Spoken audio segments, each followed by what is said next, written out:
things about this kind of forum that we can all get together in is we're just seeing how we can use the tools from one into another sector, and that's no different to here. So what we're going to be talking about is what you can see along here, and we'll see in the plan in a minute. The nurses' station is at the head of the corridor, and then there are open to 4-bed rooms off that. And so we took some measurements before and after. So this is the situation. You walk in here. This is the entrance, and you walk down the corridor, and there was a nurses' station up there, and these are where the shower curtains are. These 6-bed wards off there, and the refurbishment was very simple, and it wasn't particularly expensive, and it involved changing the ceiling in the corridor. Very simple.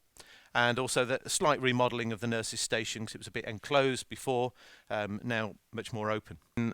Changing the ceiling in a corridor was easy. It was simple. It was cheap. Yet the benefit from that is quite huge.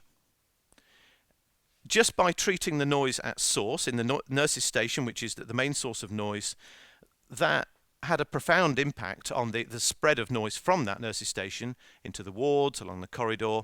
Even though the wards themselves weren't treated, just by treating the noise at source, everyone benefits from that. But the most important thing to me, the most interesting thing, is that by lowering the reverberation time, by increasing the amount of absorption at source, you make people quieter. Calm makes calm. And think about the thought process behind that. If you've got a higher signal-to-noise ratio, because our L90 is reduced, and we've got better speech clarity, we don't need to strain our voices. If we use less vocal effort, there is less distortion. It's easier to understand speech, even at a moderate signal-to-noise ratio. And this is well documented. This is the library effect. So at source, there is a big improvement because you don't need to strain your voice.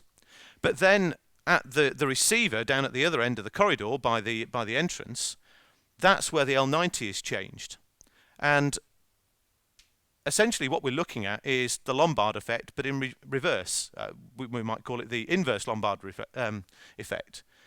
And so the consequences of people behaving better at source are then transmitted into a significant improvement at a place distant from that. So everyone in that ward benefits from just a simple improvement.